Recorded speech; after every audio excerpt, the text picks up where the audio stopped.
Hi, everyone, and welcome back. And thanks for starting off another week with us here at Your News Today on this 17th day of February. I wouldn't go and break out the Bermuda shorts just yet, although we are going to see temperatures hit the mid-60s, maybe even a bit above later on in the week. However, we might have to pay to play, so to speak, and it might be with some severe weather on top of some showers and thunderstorms. I'll have more time to focus on that tomorrow night and throughout the rest of the week, but tonight I'm trying to make as much room as possible for not one but several major announcements on behalf of state leaders earlier today in Knott County, who all were presenting various plans and projects to improve the Appalachian region. It all may have an everlasting impact on our area, and I'll have more than anyone else on several of those topics. Groundbreaking for the most part. We'll get to some other bits of information that will make up most of our program, however, and I'll get to that in just a second. While that's still kind of rendering, so to speak, let me just go over to a few most important or pertinent announcements on tonight's community calendar, brought to you by McGoffin Farm Bureau.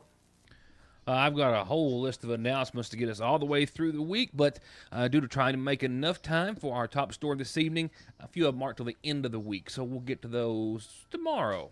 We'll also be getting some other things in a few moments, like tonight's possibly stormy forecast, and certainly one for Thursday. We'll get to that a little bit later. But right now, here's what's happening on the calendar, starting off with a belated birthday wish. And it's a happy belated birthday, a happy belated 76th birthday tonight to Lonnie Watkins, with a whole lot of love from Ruby Grigsby, family and friends. Happy 76th birthday, Lonnie Watkins.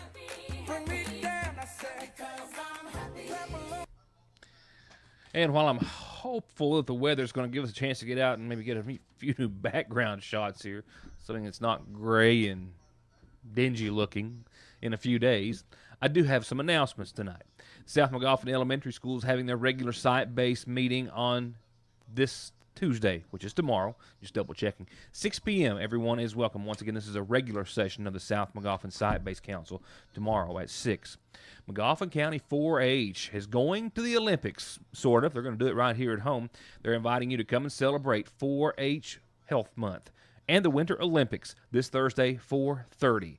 They're going to have Olympic-themed games and a whole lot of fun and activities. If you got any questions, 349-3216. Once again, it's the McGoffin County 4-H having the Olympics their way this Thursday at 4:30.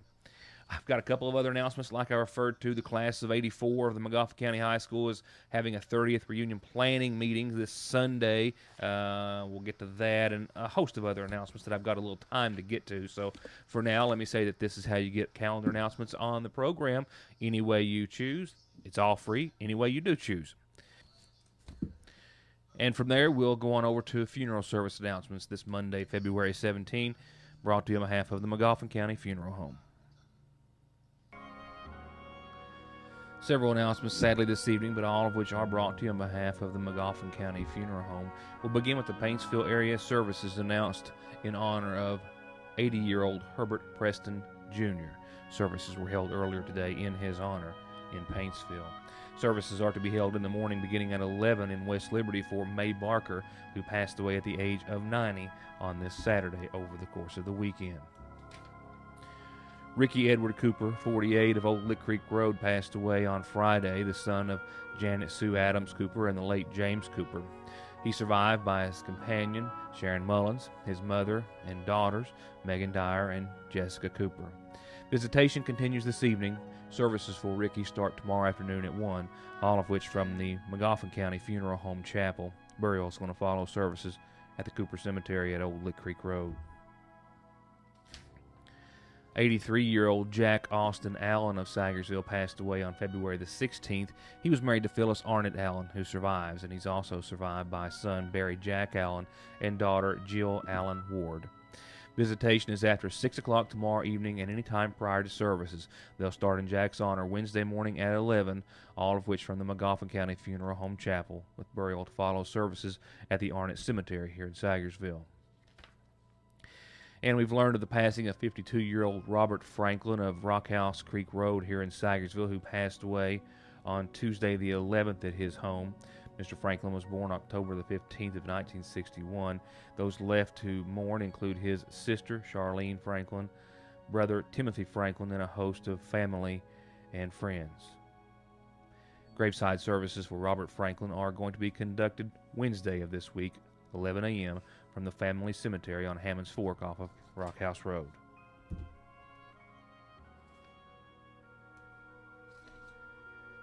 I'll be right back.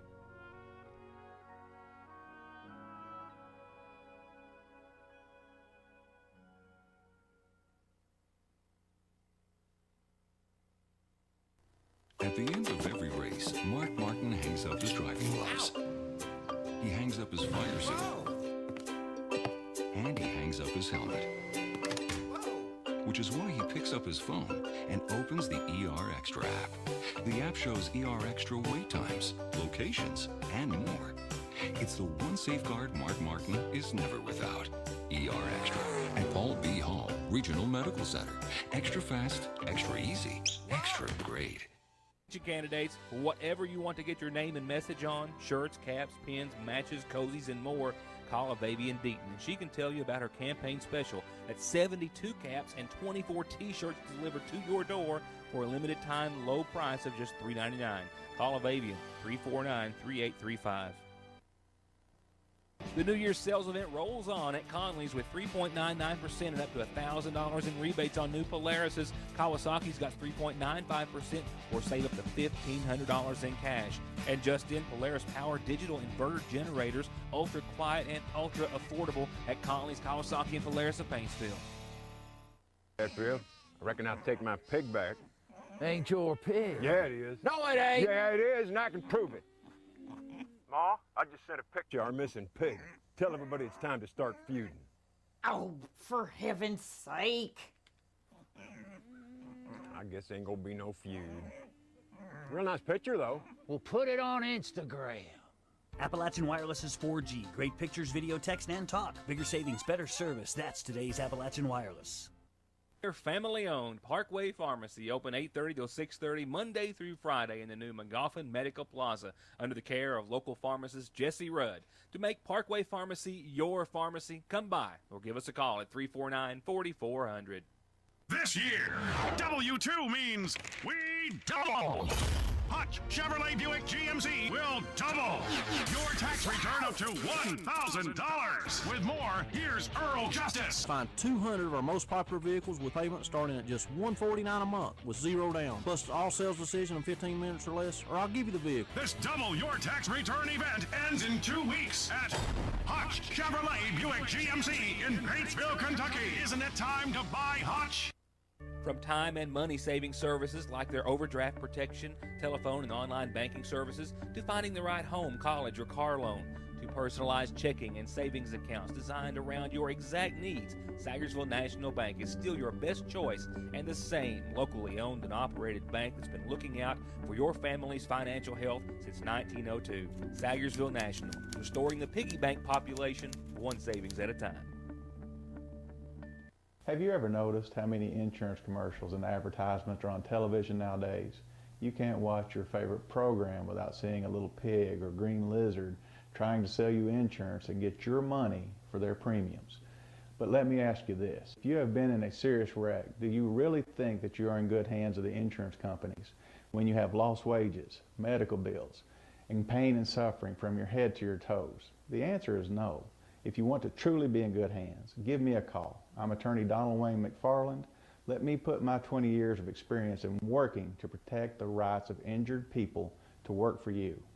349-9000. Always the best selection of hand-picked, quality, pre-owned cars, trucks, and SUVs, all with the service, prices, and financing aimed at making sure you drive off with the deal and vehicle you've been looking for. Premier Motors in Paintsville, 297-4121. I'll take you to the Sportplex, where Kentucky Agriculture Commissioner James Comer announced a not rebranding, but branding of the Appalachian region in eastern Kentucky earlier today, and that was followed by one major announcement after another related to hemp in Kentucky, as well as a new mobile center that will be used strictly by the Appalachian region, a major announcement for the FFA organization of Kentucky, a wildlife preservation center to be constructed in our part of the world, economic freedom zones, and much, much more. But it all began with Agriculture Commissioner Comer's announcement of Appalachian Proud. The formal unveiling of Appalachia Proud was followed by one major announcement after another, a proposal to return all 100% of coal severance funds to their respective counties, hemp projects, putting hemp in the ground in Kentucky in 5 different locations, 2 in eastern Kentucky this year, and other significant announcements on behalf of Senator Rand Paul, Senator Mitch McConnell, and our Agriculture Commissioner, James Comer, beginning with the branding of Appalachia Proud. You know, our last governor from Appalachia, Governor Patton, once said that we have money in eastern Kentucky, we have entrepreneurs in eastern Kentucky. Evidently, what we do not have are ideas. And that's why we're here today. This report that we're going to unveil today was born out of 2 years of travel through eastern Kentucky and highlights success stories in eastern Kentucky. So we want to tell that story. So ladies and gentlemen, please welcome our newest member of the Kentucky Proud family, our first ever regional brand. I present to you Appalachia Proud, Mountains of Potential.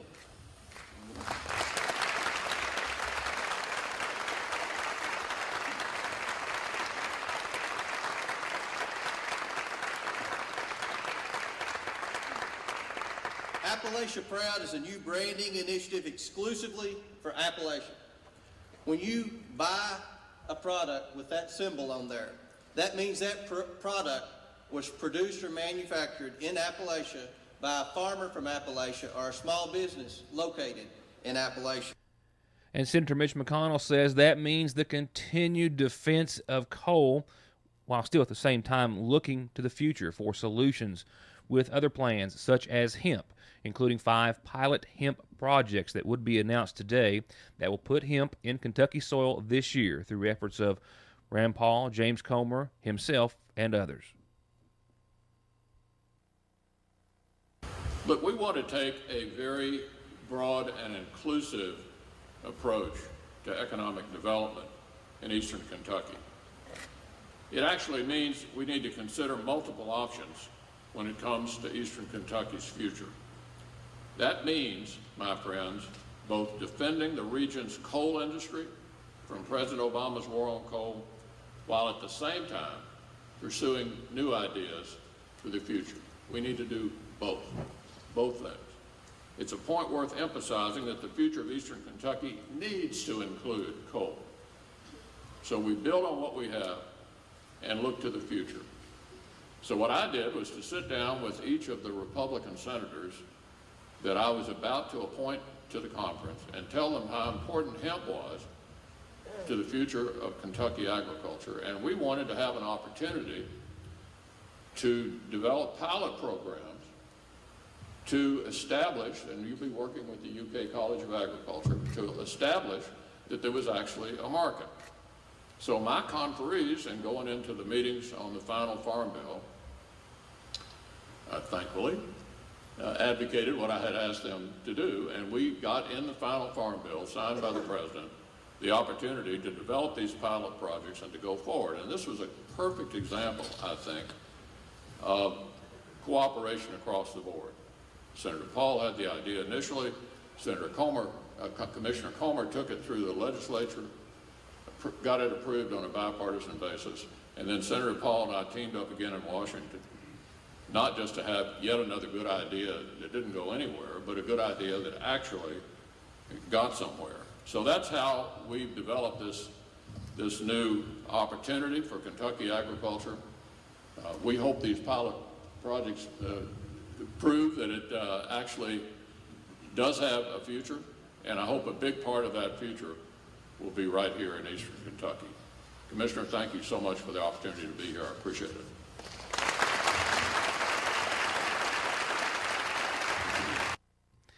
Now, in addition to seeing hemp and coal as a future resource, Kentucky Senator Rand Paul, as he stated to us here in Sagersville, said today he believes it's time for economic freedom zones to keep $1 billion in taxes in Kentucky to work alongside Appalachia Proud. So if you send your money to Washington and expect me to bring $100,000 back and say, let's give it to Mr. Smith, he'll create jobs, 8, 9 out of 10 times, Mr. Smith will fail. So grants don't work to create jobs. But what we're offering through economic freedom zones is something different. What we're offering is the largest anti-poverty program that's ever occurred in Kentucky. It would leave $1 billion in Kentucky that we don't send to Washington. But it won't be Senator McConnell and I deciding who gets it. It will go to those who are paying taxes, those who are already in business. If you've got a restaurant in Hindman or Hazard or Pikeville that's already succeeded, or a small business with 15 employees, they're going to get a disproportionate amount of the tax break. What will they do with it? I don't know. Spend it, buy something, create another job, expand their business. But we won't be selecting the winners and losers. You will be voting on the winners and losers, and we will leave over $1 billion in eastern Kentucky, well, actually in Kentucky, throughout Kentucky. In Knott County, it'll be $8.7 million a year. It'll be $87 million over 10 years just in Knott County. We think that this kind of stimulus is a different kind of idea than we've tried. We've tried other ideas. And it isn't that one party cares more about the unemployed than the other. It isn't that one party somehow cares about poverty more than the other. It's just that there are different ideas. And all I would ask is, we've been doing a lot of the same for 40 years. Why don't we try something new? It's leaving an extraordinary amount of money in eastern Kentucky, but you're not asking Houston to bail out Appalachia. You're not asking Bowling Green to bail out Appalachia. You're not asking Houston to bail out Detroit. All of these areas that are impoverished and have high unemployment, why don't we do something different? You know, they say the definition of its insanity is doing the same thing over and over again and expecting a different outcome. Let's try something different. Let's try something that can work, will work. I'm proud to be part of it. It fits in and works well with what Commissioner Combs is saying with the Appalachian Proud. I think this is a unified effort that if we did economic freedom zones at the federal level, maybe we could try it at the state level also. So I think there's great opportunity with this. I'm going to continue promoting this. Senator McConnell and I together, I think, can be a good team in trying to pass economic freedom zones if you'll give us a chance. And I appreciate the opportunity to be part of this. Thank you very much. So we've told the story and we've set the stage. Now we must start early through education, research, and development. First, we encourage each college and university to develop a niche agricultural product that can succeed in eastern Kentucky. This will help grow agriculture and increase food production in this region through outside-the-box niche types of ventures like what you're going to see back there if you haven't had a chance. So we at the Kentucky Department of Agriculture pledge to act as a resource for our colleges and universities to develop the next big agriculture enterprise here in eastern Kentucky. In addition to post-secondary education, we want to focus on our high schools. So our second education recommendation is to activate an FFA chapter in every eastern Kentucky school district.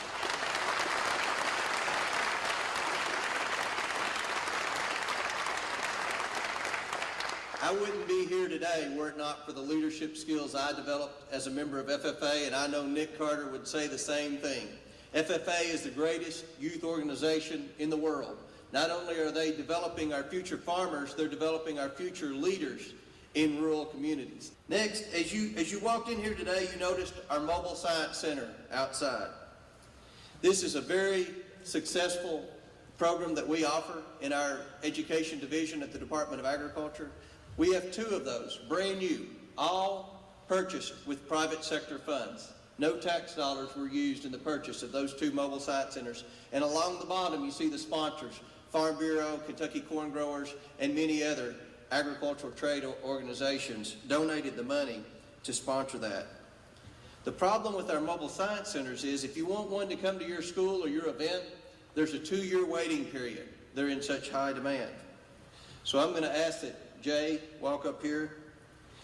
For that reason, today I have commissioned a 3rd mobile science center tailored to Appalachia, paid for by private sector funds, and will be strictly for the counties of Appalachia. This is our 3rd mobile science center.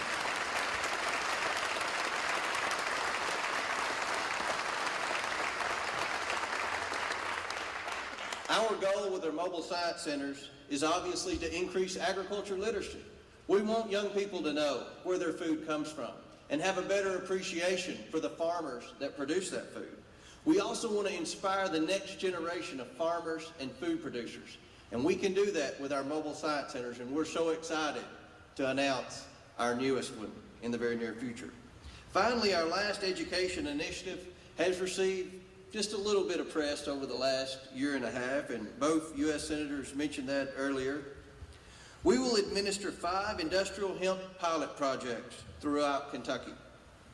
This is only possible because of our federal delegation and the work that Senator McConnell did in getting the bill, getting the language in the Farm Bill. Hemp will go into the ground in Kentucky for the first time since World War II this year.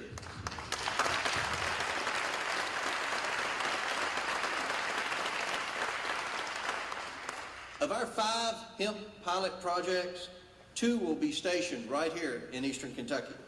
1 will be affiliated with both the University of Kentucky and Eastern Kentucky University. The University of Kentucky, and Dr. Snell is here, and Dr. Jimmy Henning, I appreciate their commitment to this project. University of Kentucky will study the basic production questions. Which variety of seed grows best on which type of soil? When's the best time to plant? When's the best time to harvest? What type of equipment can be used in harvesting? How can it be stored? These are questions that the University of Kentucky College of Agriculture will work to answer through research and development. And Eastern Kentucky University wants to study bioenergy research at the EKU Craft Center to determine whether industrial hemp is a viable alternative energy source. And we're very excited about that project. The second project, affiliated right here in Eastern Kentucky, will be overseen by our Homegrown by Heroes Kentucky farmers and Kentucky State University. Homegrown by Heroes farmers are our military veteran farmers. This is another successful Kentucky Proud initiative that we announced along with Senator McConnell, and it's a national model now in all 50 states. The Obama administration and Secretary Vilsack are using this as a way to market farm products from our military veterans on a national level. And then it was on to Senator Robin Webb of Carter, Greenup, and Boyd counties, who's also the president of the National Assembly of Sportsmen Caucuses in 43 states, a supporter of industrial hemp. Her grandfather grew it during the war. She announced a partnership that will someday hopefully bring hundreds of thousands of tourists to the Appalachian region in the form of the Appalachian Proud Wildlife Center. And one of the goals today in this event is to showcase creative farming operations. But these enterprises can't be successful without a marketplace, as Commissioner Comer said. So it's my honor to announce today that Commissioner Comer and the Department of Agriculture is partnering with the Appalachian Wildlife Foundation to create a non-traditional marketplace in a tourism destination that could draw hundreds of thousands of visitors to this region. And to tell you more about this exciting endeavor and partnership is my friend, Mr. David Ledford, President and CEO of the Appalachian Wildlife Foundation. I've spent the last decade in East Kentucky working on wildlife conservation, habitat restoration, expanding public access to lands for hunting and other outdoor recreation. And I've worked on everything from elk to quail to honeybees to imperiled songbirds to the Kentucky arrow darter. It's a candidate for listing under the Endangered Species Act and will probably be listed next year. I have done this with the coal industry in a proactive and cooperative manner. And in the last year, we've begun working with the Kentucky coal and Kentucky oil and gas industry on wildlife issues. And what Ledford was proposing and announcing was a 1,000-acre wildlife refuge or conservatory that would utilize the Appalachian region's bird population for bird watching, agricultural resources and interests such as orchards, vineyards, beehives, hemp production, stargazing, and astronomy, utilizing the 2 million, or a small portion of it at least, 2 million acres of corporate and public-owned wild mine land in Appalachia, Kentucky. It's all closely modeled, he says, after a similar facility in Pennsylvania that hoped to attract 130,000 people by the year of 2016 after being open for 6 years. They attracted 350,000 last year. Pennsylvania has an elk population of 700. Appalachia, Kentucky, nearly 14,000.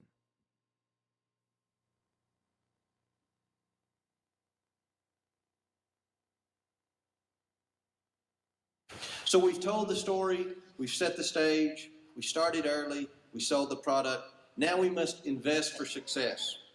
I believe that the money earned from the blood, sweat, and tears of Eastern Kentuckians should stay in Eastern Kentucky. Governor Jones took the positive step of returning half the coal severance funds to coal-producing counties. We're going to recommend that 100% of the coal severance funds be returned to the coal-producing counties.